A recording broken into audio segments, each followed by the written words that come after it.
Voilà, Bonjour, comment ça va? je vais bien. Dieu La merci. soirée se passe bien, Oui, ça va, grâce à Dieu, tout va très bien. Et de ton côté? ça va par la grâce de Dieu. Dieu merci. Donc, je vais vous laisser la parole. Alors, je vous remercie de me donner la parole. Je vais m'exprimer aujourd'hui sur un seul sujet, le cas des opposants.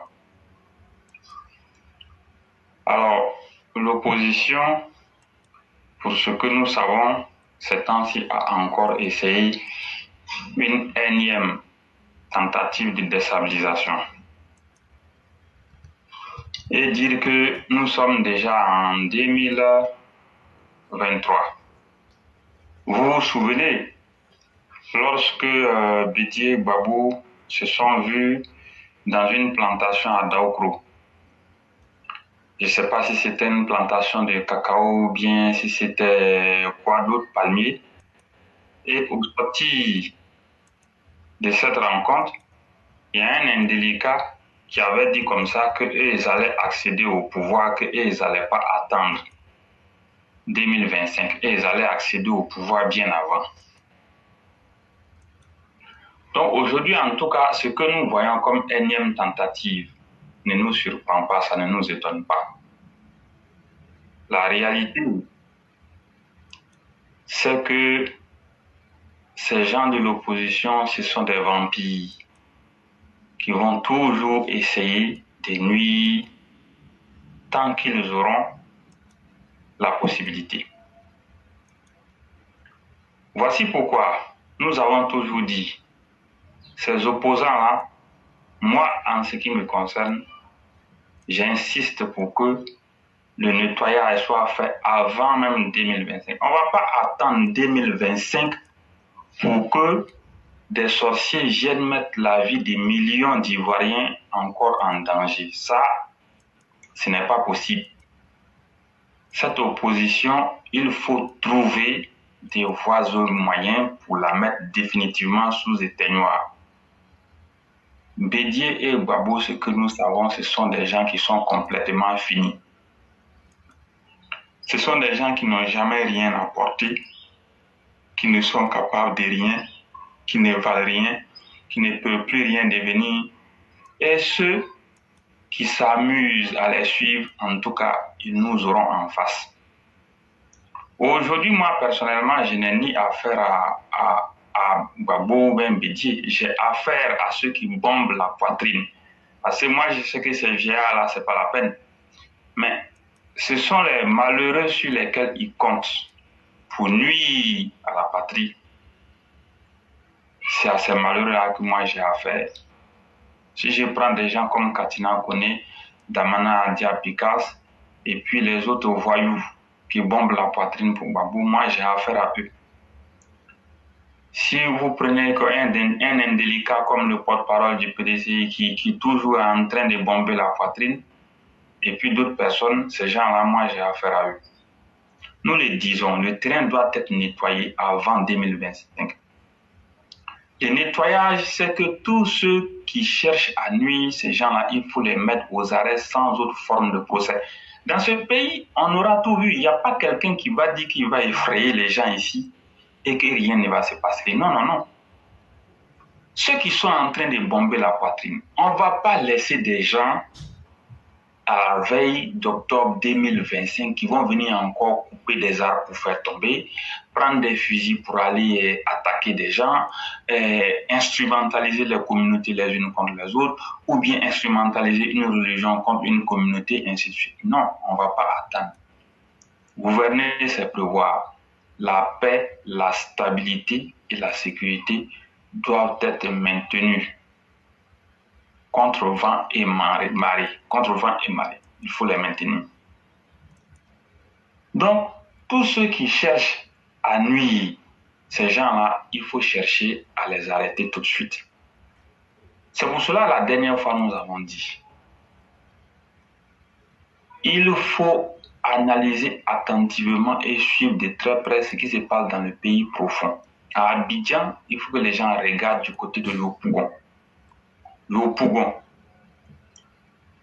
Dabou, Jacquesville, Blocos, avec Port-Boué, il faut regarder attentivement du côté de ces localités.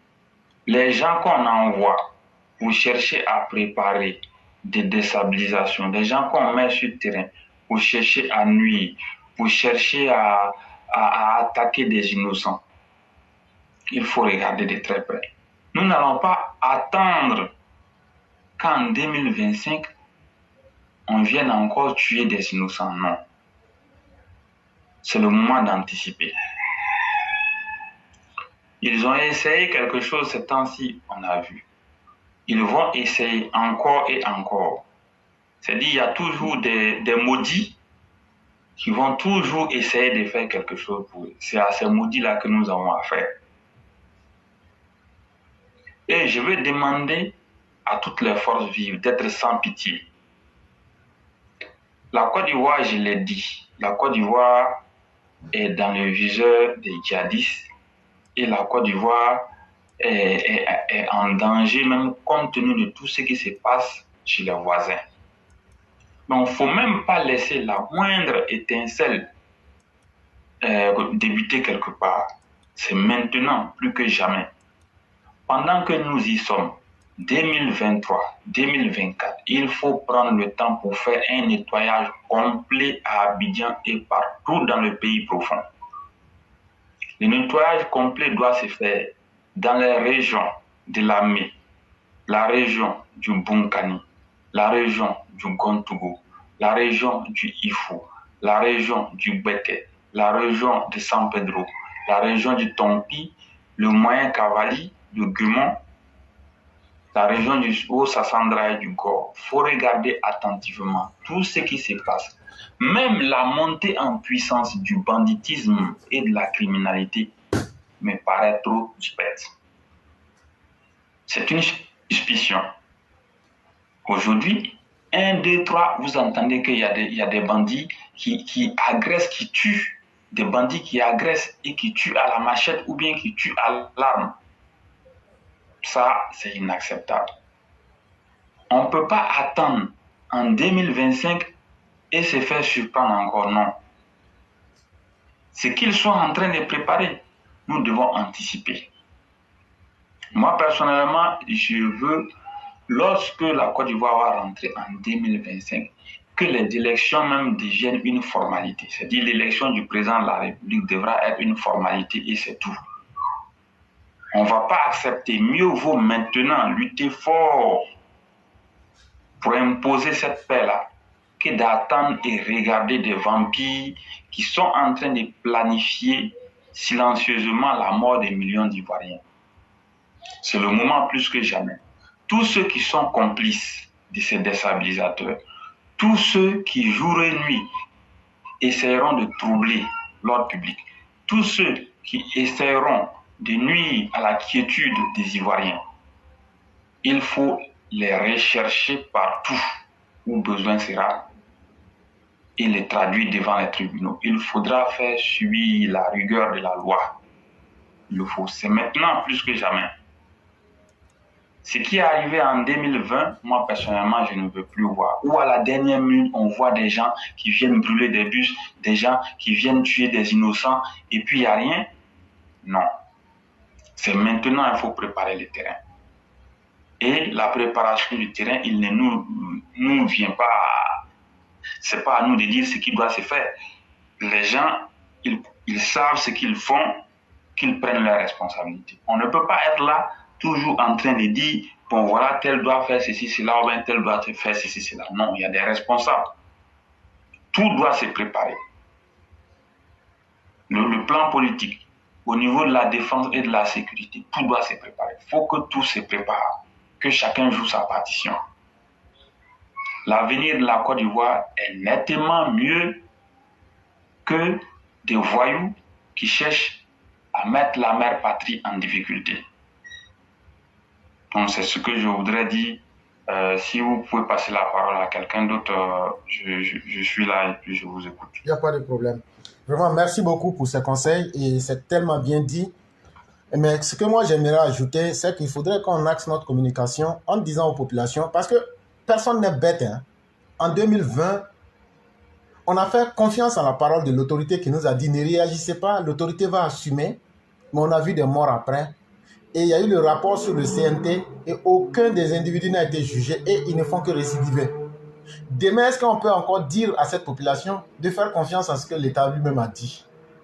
Moi, personnellement, je préfère me baser sur l'expérience pour dire que nos populations elles-mêmes aussi doivent s'engager à protéger leur propre vie. Et quand je dis ça, ça veut dire ceux qui veulent venir te tuer là, ça sera soit toi ou mais ça sera eux. Donc en ce moment-là, il faut t'apprêter pour ne pas être leur victime. Quand on te dit ça là, toi-même tu sais avec quoi tu dois t'apprêter. Parce que là, dire non, comme on a promis qu'on va vous protéger là. Mais en 2020, on nous avait promis, on a vu des morts. Qu'est-ce qu'on peut dire à la famille du vieux Bamba? Qu'est-ce qu'on peut dire aux parents de Toussaint? Qu'est-ce qu'on peut dire à ces milliers de personnes qui ont été empêchées de vote et qui ont été tuées dans les brousses? Je crois que la responsabilité se nous engage. Si l'autorité veut vraiment réprimer, c'est maintenant qu'il faut réprimer comme vous l'avez dit. Et donc, le rapport sur le CNT là, Bédié doit être traduit devant la justice. Sinon, c'est incompréhensible que Laurent Gbagbo soit condamné pour des faits liés à des élections et que Bédié en a fait autant en 2020 et qu'il ne soit pas jugé. C'est du 2 poids 2 mesures et nous insistons là-dessus. Et pourquoi nous insistons? C'est pas parce qu'on veut faire de la vengeance pour la vengeance, mais on veut marquer les consciences pour dire que chaque politicien, même si vous êtes Bédié ou bien si vous êtes Laurent Gbagbo, on vous posez des mauvais actes contre les Ivoiriens, vous serez jugé. Venez-en à faire de la politique avec des arguments plutôt que de mettre la vie de vos concitoyens en danger comme un moyen de pression. Alors qu'eux-mêmes prennent le soin de sécuriser leur famille, mais chaque fois ils mettent le feu dans le pays. Je crois que cette fois-ci, si vous sémez le feu, les populations connaissent chez vous. Et il n'y aura pas, je le dis bien, il n'y aura pas le fait qu'on va aller entourer votre maison, encercler votre maison. Ça risque d'être plus que ça. Ça aussi, apprêtez-vous. Parce que quand tu sèmes, quand tu mets le feu là, ça peut toi-même te brûler aussi.